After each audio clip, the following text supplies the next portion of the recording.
Bueno, gracias. Si querés que te apaguemos la luz, así Sí, está sí, bien. mejor. Sí, a ver, ¿me pueden apagar de ahí la luz? Así pueden ver. Bueno, arrancá así, mientras tanto ya son las 10. Dale. Bueno, buenas tardes chicos, mucho gusto. Soy la licenciada Divina Salvetti, antropóloga por la Universidad de Buenos Aires, y es con mucho placer que agradezco que la Cátedra MAM me permita poder dar esta charla de antropología y neurociencia. El tema, aunque parezca, es hacia una definición de la mente humana, porque se imaginan que no vamos a resolver, no pretendo resolver en una sola charla un debate que se viene estableciendo desde el tiempo de los griegos. Sin embargo, es muy interesante cómo los aportes de las neurociencias nos pueden aportar una luz muy importante, una luz muy clara para entender algunos procesos cognitivos.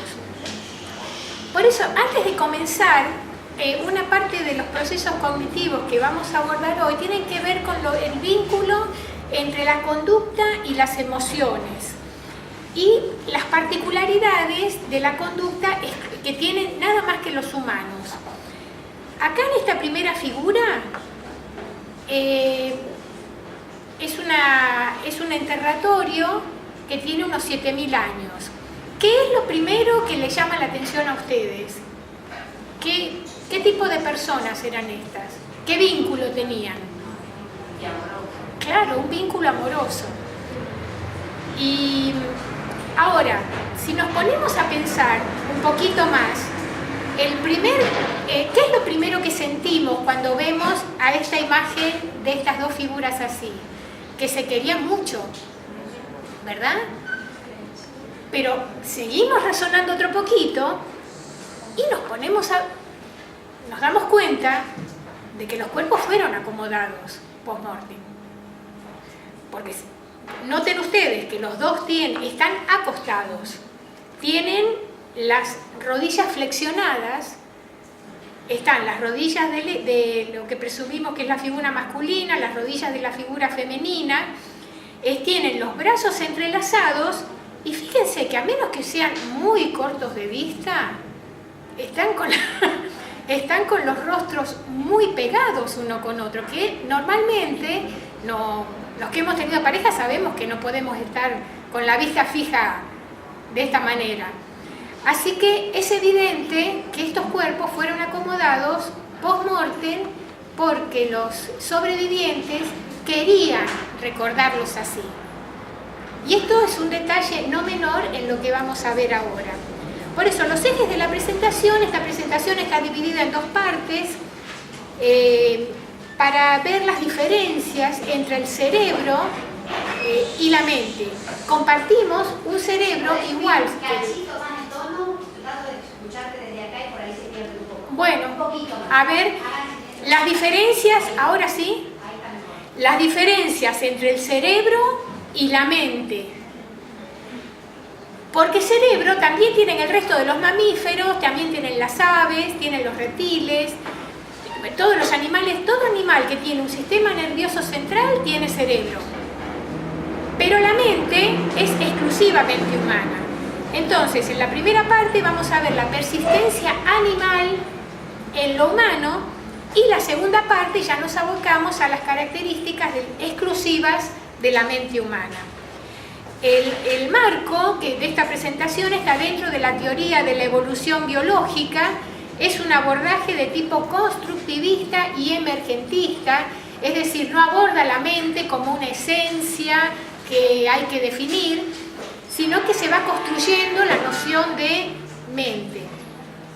Y particularmente atendiendo a los procesos que estudian las neurociencias de atención, percepción y memoria, que como vamos a ver, los procesos de atención y percepción los compartimos con el resto de los animales. Para la parte de las neurociencias me voy a basar en los aportes que merecen difusión de un neurofisiólogo llamado Antonio Damasio. Él es portugués, está trabajando hace muchos años en Estados Unidos, y él ha establecido la diferencia entre el cerebro y la mente a partir de un profundo estudio de diagnóstico por imágenes. Esto lo llevó a él a darse cuenta de que la mayoría de los análisis sobre la parte cognitiva, sobre los aspectos cognitivos de la memoria,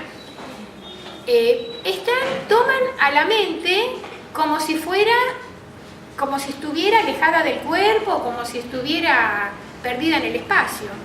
El psicoanálisis freudiano aborda los procesos conscientes e inconscientes, por lo menos en la primera tópica, pero deja totalmente fuera al cuerpo. La psicología cognitiva habla de la metáfora computacional, es decir, compara a la mente con una computadora, y tampoco ha sido muy efectivo para definir lo que nos hace humanos. Y las neurociencias más recientes se dedican a analizar la fisiología cerebral, cómo actúan los neurotransmisores, cómo reaccionan y demás, pero también la fisiología nada más que del cerebro, aislada del resto del sistema nervioso central. Entonces Damasio lo que critica es que, ¿qué somos como humanos? ¿Somos un cerebro separado de un cuerpo? ¿O merece el abordaje integral, que considera al cerebro como el director del sistema, de que recoge todas las percepciones cotidianas del sistema nervioso central? Obviamente, él se dedica a este segundo aspecto. Y esto es porque el cerebro de absolutamente todos los seres vivos, hablamos de cerebros a seres que tienen sistema nervioso central que culmina en el cerebro, porque están los invertebrados que no tienen cerebro. El cerebro de los seres vivos registra las percepciones del entorno. En esto somos exactamente igual que el resto de los animales. Y al igual que los animales, nuestro cerebro registra percepciones visuales, auditivas, olfativas, gustativas, que, bueno, los órganos de los sentidos, estos están en la cabeza, cerca del cerebro.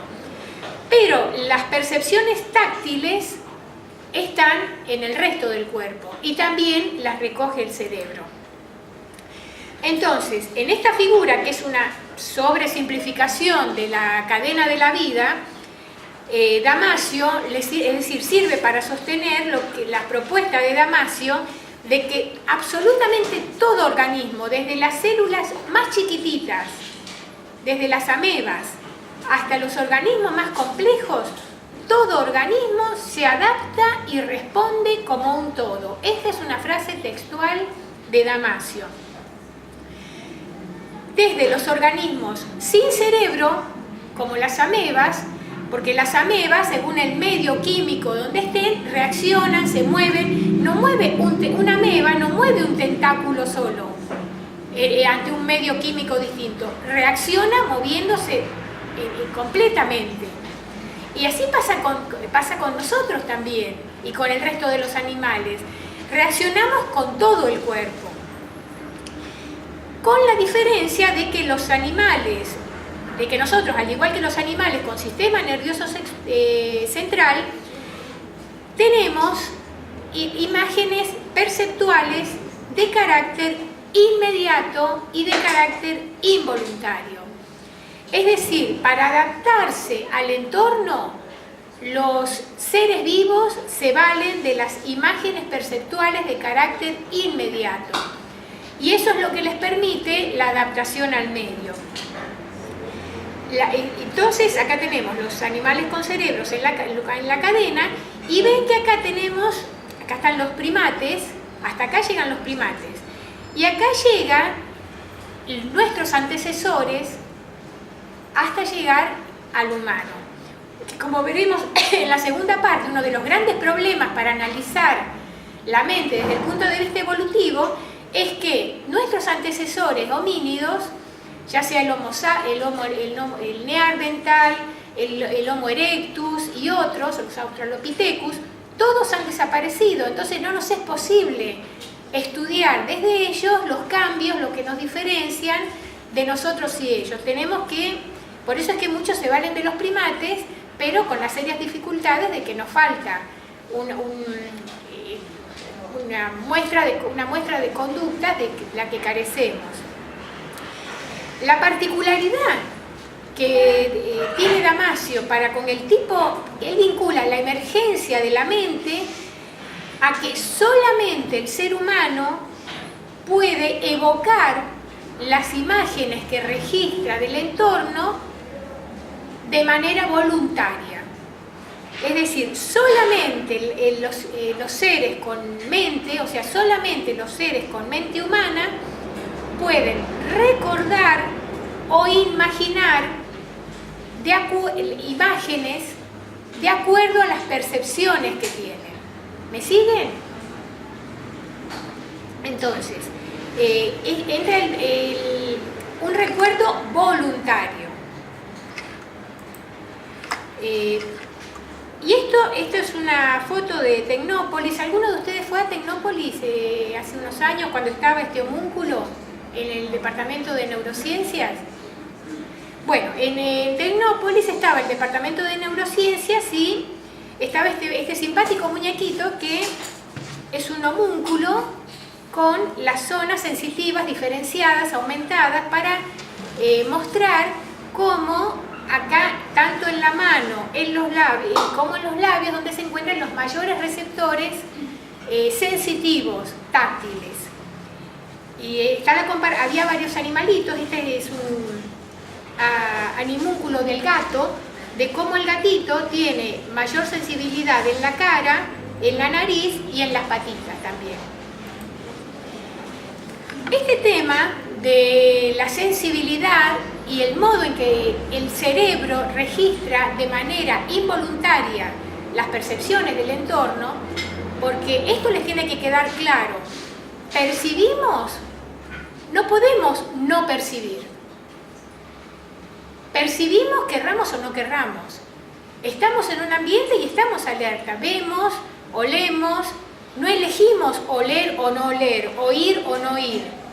¿Se dan cuenta? Eso es algo inmediato y está con nosotros.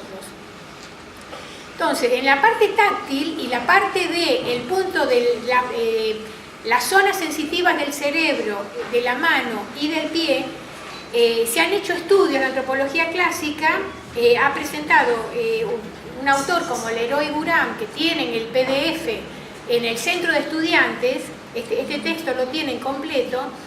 Leroy Buram presenta este cuadro comparativo donde está el cerebro del mono, y fíjense que las zonas sensitivas en el cerebro que se corresponden con la mano y con el pie son iguales. O sea, para el mono es tan importante lo que siente con la mano como lo que siente con el pie. En cambio, este es un cuadro, según Penfield y Rasmussen, donde la sensibilidad del pie va disminuyendo y lo que va aumentando es la sensibilidad de la mano y del rostro. Esto es de las zonas perceptivas táctiles. Entonces, esta diferencia entre las percepciones involuntarias, el registro involuntario que compartimos con los animales, Damasio establece, que para mí es un logro muy importante, establece una diferencia con lo que es el sentimiento exclusivamente humano. La emoción, él realizó, acá me voy a detener un poquito con esta diapositiva, él realizó un estudio de largo alcance, un estudio comparativo. La esposa es especialista en diagnóstico por imágenes. Entonces estudiaron por imágenes donde en el cerebro emergen las emociones de carácter inmediato. Por ejemplo, estamos ante una situación absolutamente inesperada. Para ir a los extremos, estamos en una situación de un asalto, por una situación de inseguridad. O otra situación agradable de ver a un chico que nos gusta, o a una chica que nos gusta, en el caso de los varones. Vemos un chico o una chica, alguien que nos gusta, y que no esperábamos verlo. En ambos casos, ya sea en casos de placer o atracción sexual básica o de miedo cuando nos asaltan, en ambos casos la zona que se activa está vinculada con el sistema límbico en el centro del cerebro y el hipotálamo. O casualidad, la misma zona que se activa en el caso de los animales. En el caso de los animales, ante una situación inesperada, se tiene una respuesta en esta zona del cerebro que tiene un correlato, que presenta un correlato en el cuerpo, reacciones fisiológicas en el cuerpo. En el caso de un asalto o de una situación desagradable, tiemblan las rodillas, se nos acelera el pulso cardíaco, empezamos a tener sudores fríos. Y esto no es algo que busquemos que nos pase, simplemente nos pasa. El cuerpo reacciona así.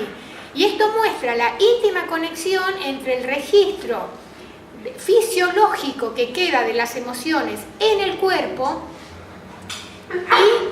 y la ubicación en el hipotálamo. Son alteraciones funcionales de carácter involuntario.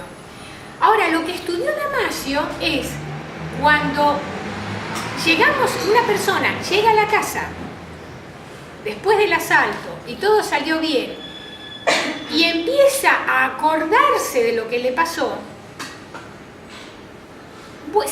es muy común que se le vuelva a aumentar el ritmo cardíaco, que vuelva a temblar las rodillas, que vuelva a tener agitación.